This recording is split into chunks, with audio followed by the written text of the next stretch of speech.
Okay, good afternoon. This is Debbie Davis. I guess my computer is working now. I was, they had all this stuff pop up earlier, the deep state. Okay, where, saying I gotta purchase some kind of storage software. Then McAfee popped up. This is the deep state. They're always on my computer. Uh, you know, on my phone. Okay, but. So I wanted to show this email that I got from EEOC so you can see because I couldn't show it while I was on my phone doing the other video. So this is the email that I got from Karen Seymour of the EEOC. Okay. So basically, so if I'm going to put it really close so you can see it. This is the EEOC office in Minnesota. Okay. She's basically just blowing off my appointment that I originally contacted her way back in May. And they pushed this EEOC discrimination complaint out till December. So it says, we received your online inquiry. We have you scheduled for an appointment, but due to unforeseen, 12/27, but due to unforeseen circumstances, the EOC is unable to keep your scheduled appointment and has been canceled in our system. So basically, she's just blowing me off. So basically, this office is it just blowing people off any kind of discrimination complaint. So they're discriminating against who gets to file a discrimination complaint. Could you be any more clear that you're deep state, Karen? I like to embarrass these people because they need to be embarrassed. We need to quit giving these people a paycheck. They're not doing their job. They just need to be removed.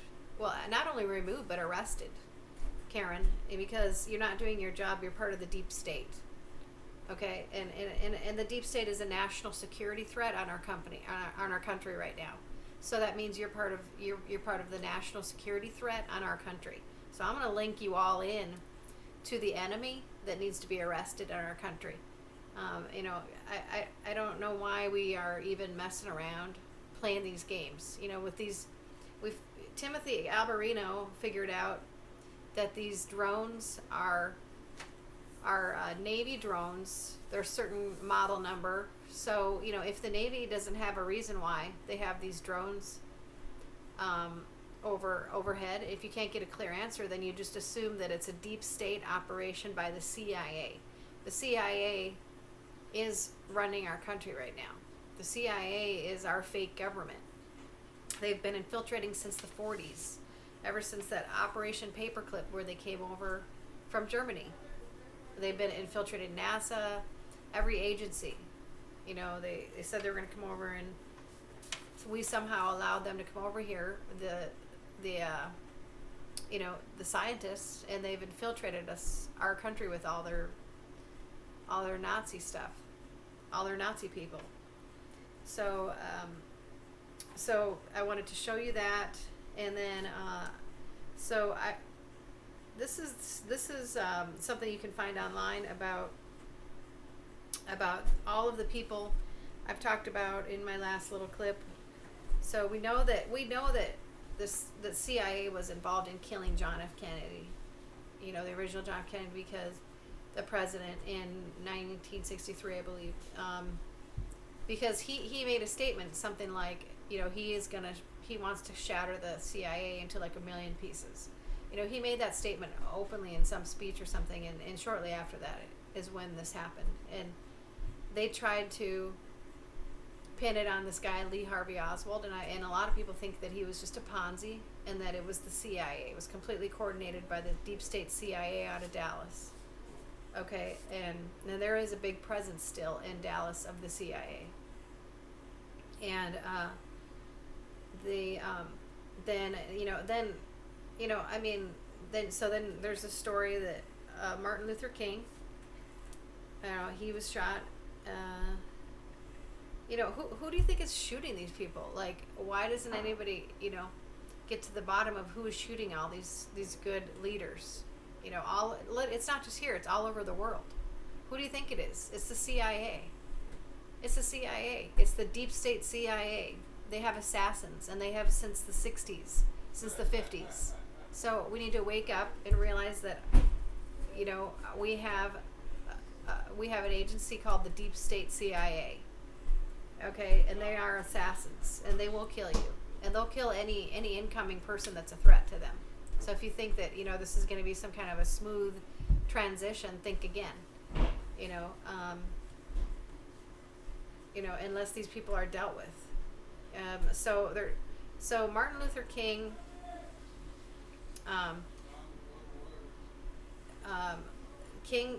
Martin Luther King was an activist, you know, inspiring.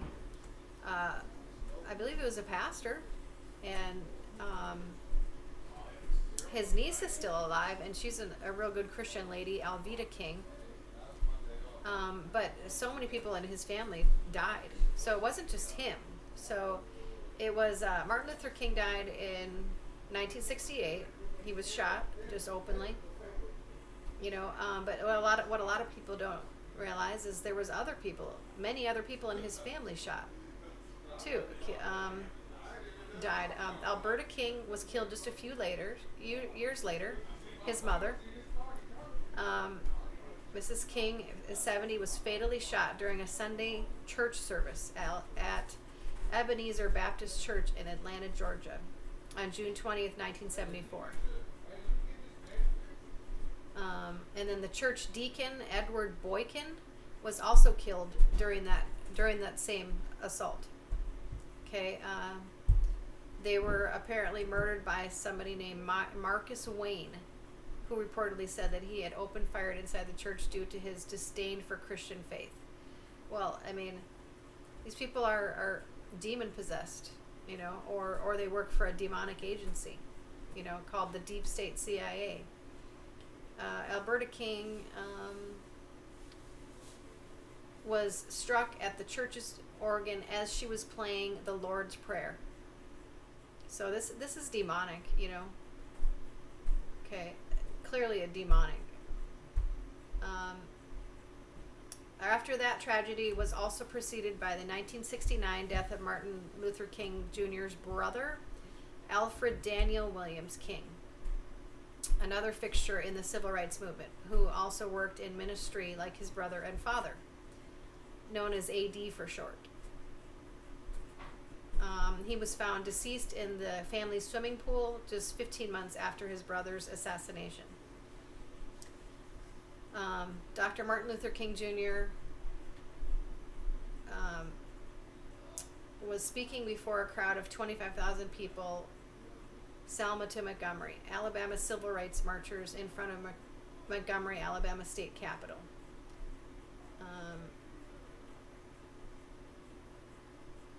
Okay. Oh, sorry. There was a picture. That was a picture of him speaking there, but then he was shot a few years later. Okay, so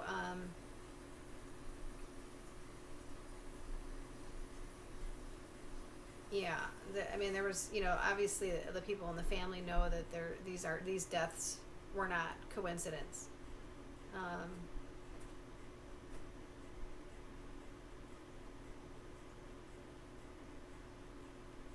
Yeah, she said absolutely he was murdered. Yeah, so his wife, his brother's wife, Naomi King, was questioned, and she said, yes, I believe he was absolutely murdered. He was an excellent swimmer. There was no water in his lungs. He was in a fetal position.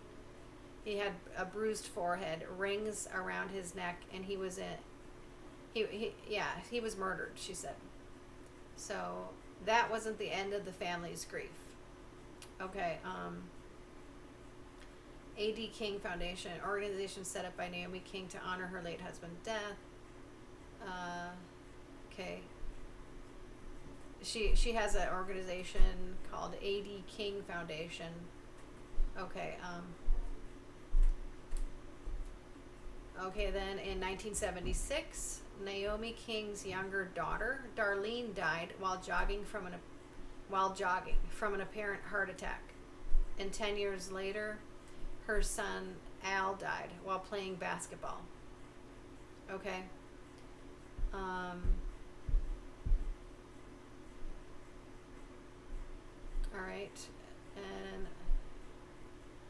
third child named Vernon reportedly also died in 2009. There's, this, so it's like they targeted the King family and the Kennedys. Okay. A.D. King's daughter, Alveda King, has gone on to become a conservative activist. Now, she's still alive, praise God, by the grace of God. Okay, we have to make sure she is protected.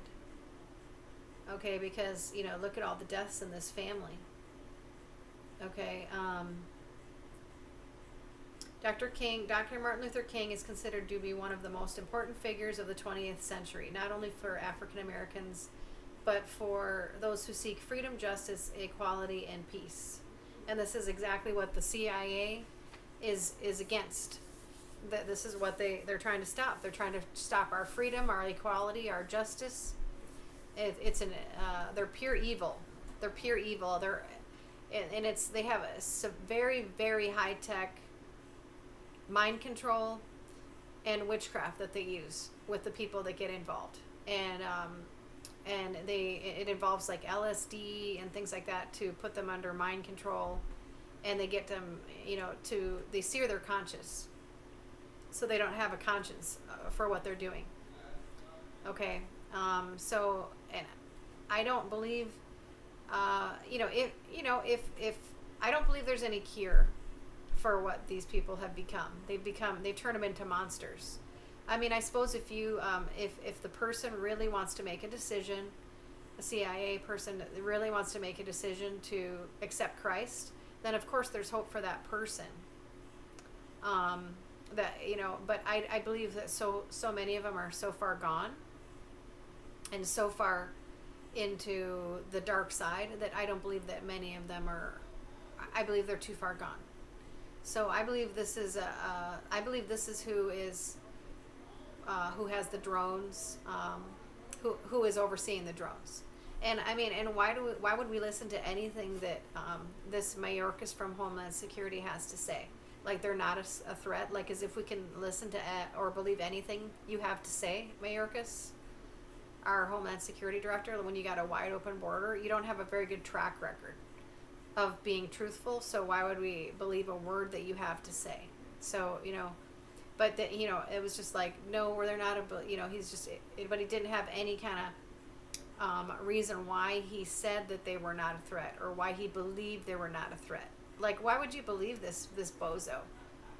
I mean, when he's got our border wide open, and Homeland Security is not, has never been a legitimate agency to begin with. It was created to go after patriots. After the Patriots Act was signed after 9/11 by Bush. It wasn't to protect our homeland. It was to be a part of the New World Order agenda against our homeland, going after the patriots. I'm on that list, and I'm a patriot. Okay, I'm on that list. I'm on that deep state list where I'm targeted. So, and so, you're clearly not going after the real terrorists. And that's why Phil Haney lost his life, the Homeland Security whistleblower, because he said that when he was working for Homeland Security under the Obama administration, he had all kinds of evidence that he presented to his supervisors about that terrorist group that was in San Bernardino that did some kind of a shooting in San Bernardino, California, and he said that could have been 100%. That could have been 100% handled because he turned all the evidence in against them and could have caught them before the shooting happened, and his supervisors wouldn't listen to a word he said. So Phil Haney was mysteriously found dead in Texas when he was living in some trailer or something in Texas. So he was murdered by the deep state for trying to speak out. I mean, why are we even trying to act like there's not a deep state? I mean, the CIA has a track record of killing presidents and killing everybody that's kind of a threat in any kind of a political realm. I mean, look at all these people. Look at all the Kennedys. Look at all the people in the King family. Look at all the whistleblowers. Who do you think is killing them? It's the CIA. They have assassins, trained assassins that are under mind control, killing everybody. So clearly, that is the national threat, and we have to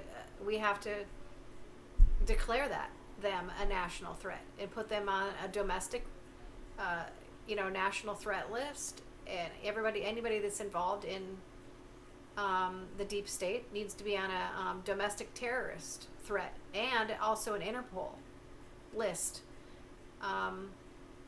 So, hopefully the Kash Patel can start, and of course, the FBI is part of the deep state. So hopefully Kash Patel can start putting these people on the appropriate list that they need to be on, which is domestic terrorists. So, the CIA people find their names, put them on a domestic terrorist list, make sure they can't leave, put them on an Interpol list, and make sure that they are tracked. Because this is the national security. Our own CIA is the national security. So that's my take today. I don't know why we're playing games with these very dangerous people when they've proven how many people that they've killed in the past. Like, what makes you think that they're not going to just do the same with this incoming administration? Just kill everybody. If they're not stopped, they will. Okay.